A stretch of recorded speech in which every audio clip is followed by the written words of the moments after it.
ظہور کی جگہ 40 کے ایام ہیں.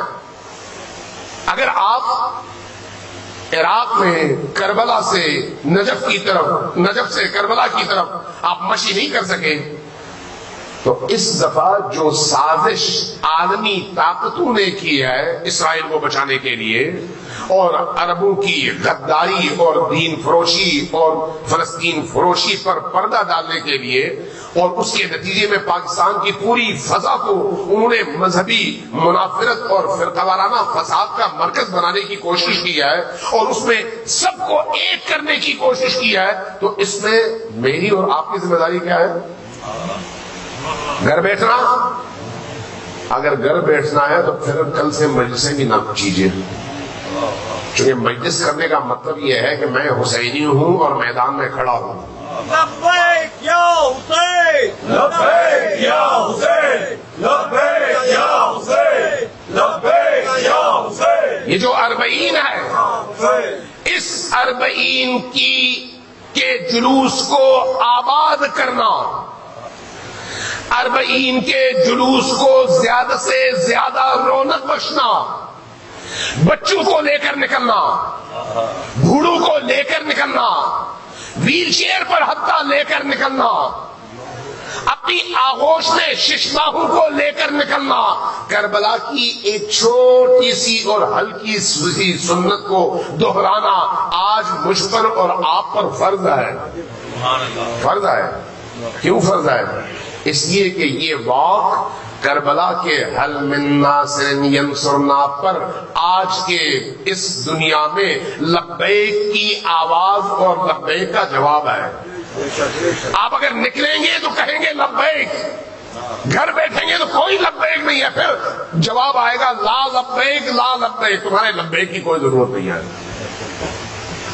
ہم نے بچوں کو، جوانوں کو، بڑوں کو، بوڑھوں کو، ہر ایک کو یہ پیغام پہنچانا ہے کہ یہ وقت گھر بیٹھنے کا نہیں ہے، بلکہ حسینی طاقت کے اظہار کا ہے، اور یزیدیت کے مقابلے میں حسینیت کے پرچم کو ماضی کی نسبت زیادہ اونچا کر کے پوری طاقت کے ساتھ، ولولے کے ساتھ، جوش کے ساتھ اور آگہی اور شعور کے ساتھ میدان میں اتر کر اپنے چہلم کے جلوسوں کو آباد کرنے کا امتحان ہے. اس کا وقت ہے اور اس کے لیے ہمیں نکلنا ہے، اور یہ پیغام ہر جگہ پہنچانا ہے پورے پاکستان میں، تاکہ ان خود فروش، وطن فروش، دین فروش اور ہر چیز فروخت کرنے والے ملاؤں کو پتا چل جائے کہ یہ ان کے پیٹ کا ایندھن بنانے والا دین نہیں ہے، یہ دین قربانی مانگتا ہے، اور ہم قربانی کے لیے تیار ہیں. ہم قربانی کے لیے تیار ہیں. ہمیں اس چیز کا اعلان کرنا ہے.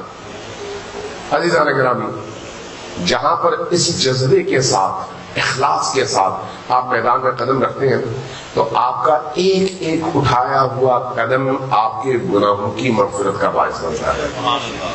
ایک ایک قدم. یہ مذاق نہیں ہے، یہ وعدہ ہے. جہاں حسین کے لیے آپ ایک قدم اٹھاتے ہیں، آپ کے قدم کی اہمیت نہیں ہے، آپ کے اندر موجود اس اخلاص کی اہمیت ہے. اگر اخلاص ہے تو آپ کا ایک قدم کافی ہے. اخلاص نہیں ہے تو آپ ساری عمر چلتے رہیں. اس لیے اپنے اندر وہ پاکیزگی پیدا کیجیے. اگر اس پاکیزگی کے ساتھ اشک بہاتے ہوئے ہم نکلتے ہیں، یقین جانیے بی بی دو عالم کا سہارا اور ان کا سایہ ہمیں نصیب ہوتا ہے. بی بی دو عالم ہمیں بھولتی نہیں ہے. ان عزاداری کی مجالس کے حوالے سے یاد رکھیے، بی بی کی خاص عنایات ہیں، خاص عنایات. ان خاص عنایات کی طرف ہماری توجہ ہونی چاہیے. اگر ہم توجہ دیں گے تو ہماری دنیا بھی سنور جائے گی اور آخرت بھی سنور جائے گی.